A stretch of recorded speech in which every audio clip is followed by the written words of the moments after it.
Yo, today we're going to be talking about snare drums, how to effectively layer claps, how to use tonal layers as a kind of icing on the cake throughout the tune. I want to teach you how to tune the snares. I'm going to talk about a technique called ghost snares that drummers use, and I also want to show you how to use reverse snares.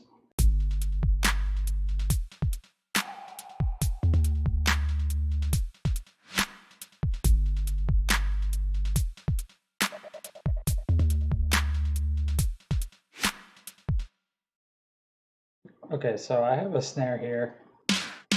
It's pretty ugly, but it has a lot of this buzzy stuff that I'm gonna want for the ghost snare technique. So I'm just gonna clone this, call this ghost snare. I'm gonna get to that in a little bit. So let me shape up this snare. I'm gonna trim off a lot of this tail, make it a lot tighter. And I'm also just gonna shorten it even more. Nice and tight. That's how I like it. Okay, so the first thing I'm gonna do is lay down a really simple drum beat.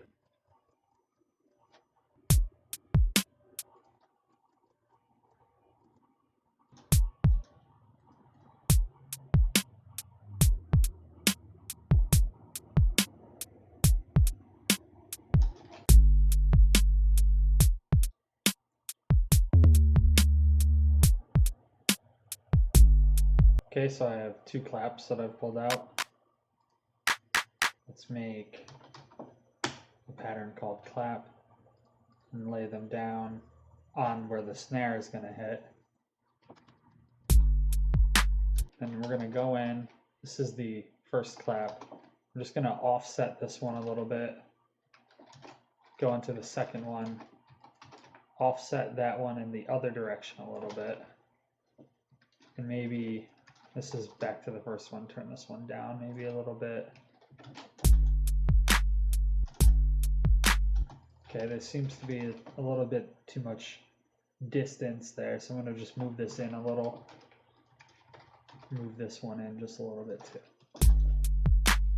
Okay, that sounds good. So now I'm going to put the second clap down, make it unique, right? So now this is a different pattern. And this is clap one. Let me just move this over here. So I'm offsetting it the other direction. This is clap two. I'm going to put this back over here. We will turn this one down. We can even go into the fine pitch, slightly change the pitch. That's only 30 cents. That's fine. Let's go into the fine pitch of the other one. This is 30 cents. If you're adjusting these fine pitch parameters, lay down afterward when you're done, lay down another note, and you'll notice that it's adjusted on this note as well. So you're going to want to reset this to 0. That way when you start laying down notes again, it doesn't have its pitch pre-adjusted. So now we have these two kind of back-to-back claps that have slightly different properties about them.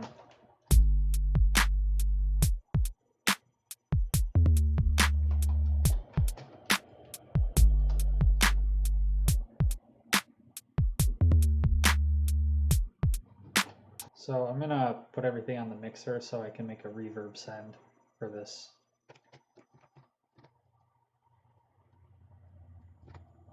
Alright, so here's my channel. I'm gonna put the reverb on. I'm gonna take all the dry off, shorten the decay time a little bit so it's not so muddy. I'm gonna send all the drums except the kick there. So that's the hi-hat, that's the clap, the snares in.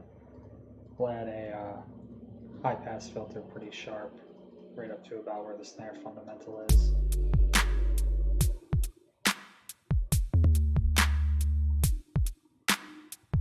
Alright, so now that we got our drums in, we got our claps layered, kind of alternating, feeling slightly more realistic, I'm going to talk to you about how you can use like tonal rim sounds to add a little bit of flavor to your snares. Okay, so I'm in this rim folder and I'm going to be looking for a sound with a nice solid fundamental tone. That one's like too dissonant, too much going on. not tonal. Close.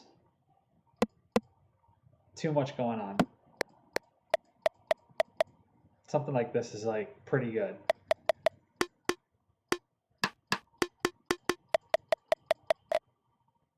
Okay, so I'm going to send it to the mixer. We're going to tune this thing. So let's open the parametric EQ. And when I play a note, you can see it falling here on 632 hertz. I wrote my bass line in G minor. So let's tune this to G. So if I right click any of these bands and go to key, you can do G 784 hertz because it's pretty close to that range. So I click this. Now when I play my note, you can see that the fundamental tone is pretty far off of where I've marked number 4 here, this G. So let's start moving the pitch upward.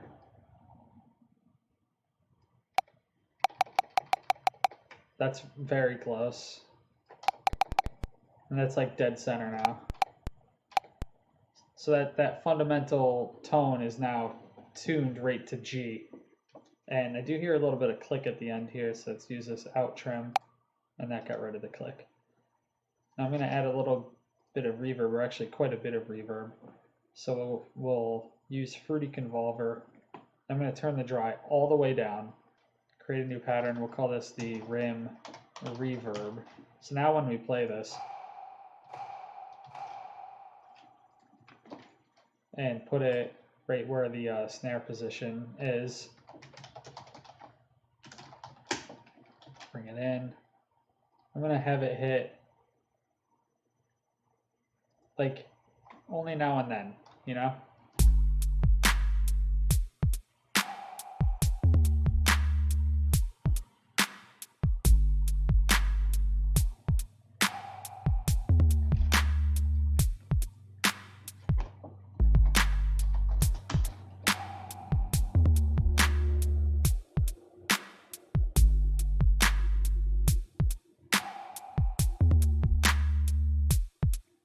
Now we can look to create a little bit of variation on this reverb. Maybe I will add a gross beat gate, but I'm going to automate the gross beat so it only hits like every other time. So when this one hits, the gross beat is not active, but when this one hits, the gross beat is active.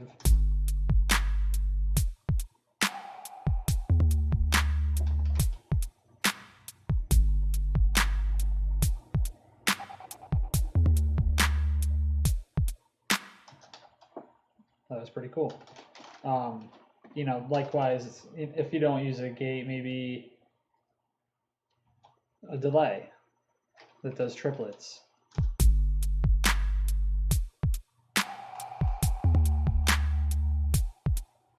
Pretty cool. I'm going to move it back to the gate though, because I thought that sounded cooler.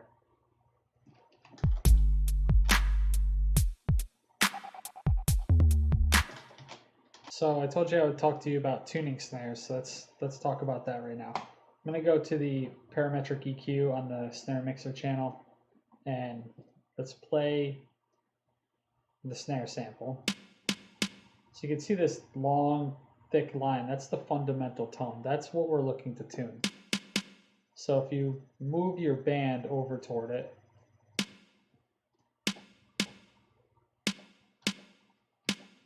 maybe go full screen for this. So right there you can see the fundamental tone aligning right with this band at about 197 hertz. So if you right click this and go to the key menu, you'll see that G, 196 hertz.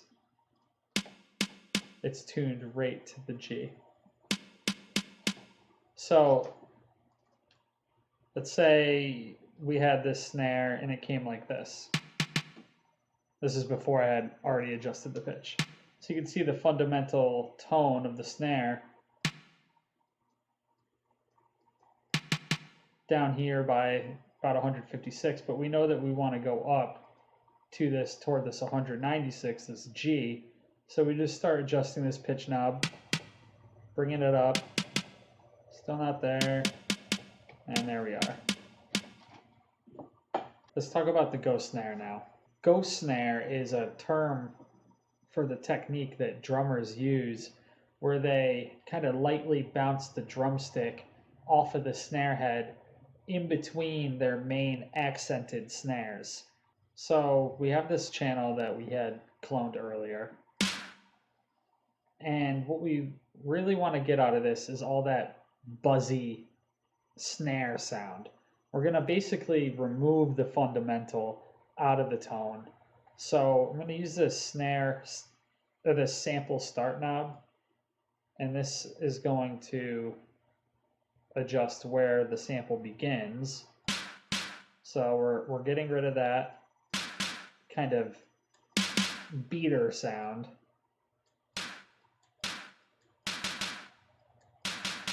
And now let's trim it really short, something like that. Even that is even better. I'm going to open the piano roll on the Ghost Snare channel. And we want to place these, like I said, in between the main accented snare drum. And they're kind of like little rolls. So here's the main snare right here. So let's come over here. We're going to make these really quiet. We're going to add like little bursts of snare. And you want to have a lot of volume variation in these.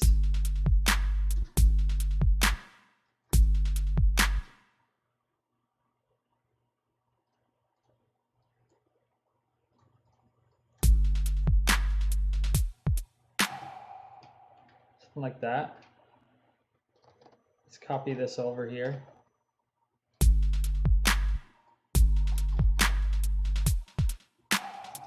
And then add a little bit of variation. So maybe we'll make this one louder. And then something like this.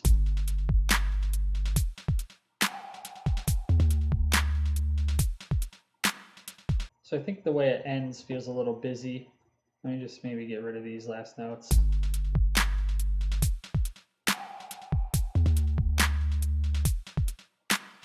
We do want to have some variation throughout it too, so let me maybe make this drum pattern unique, open it up, and then go into this ghost snare pattern here.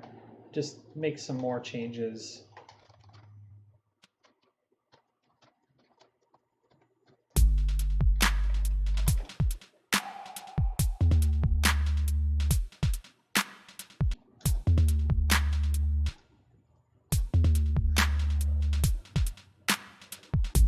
I'm going to turn down my ghost snare channel.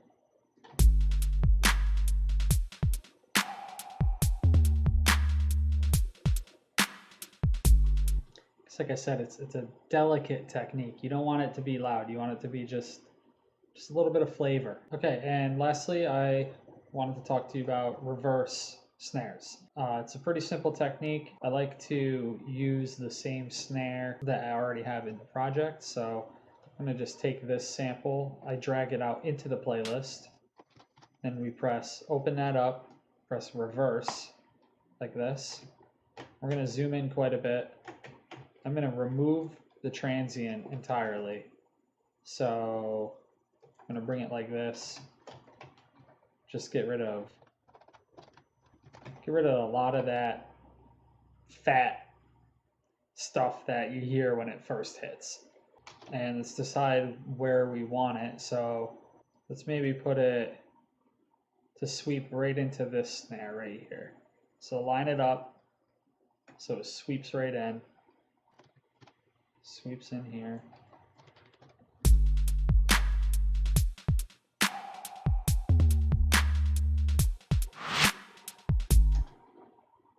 Okay, so that sounded pretty bad. First off, we gotta readjust the pitch to match what the snare is. So I know that the other snare is at plus 400 cents. Let's do that. There's so much noise coming into it that a volume automation curve will help. So we can just right click this, go automate volume, just give it a nice curve. There we go. That's sounding a lot tighter. I'm going to put it on a mixer track and just turn it down a little bit.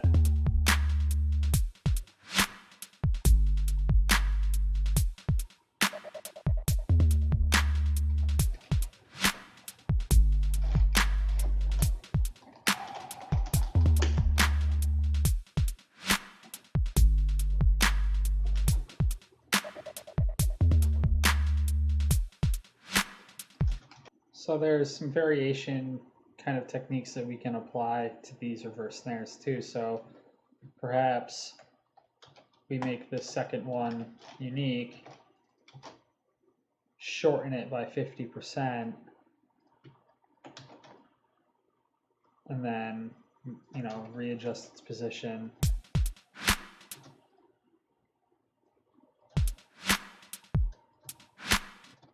I don't notice a difference at all.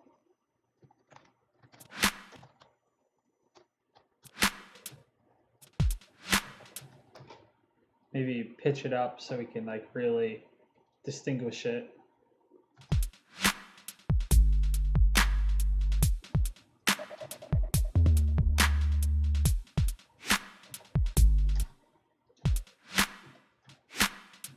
It's pretty cool.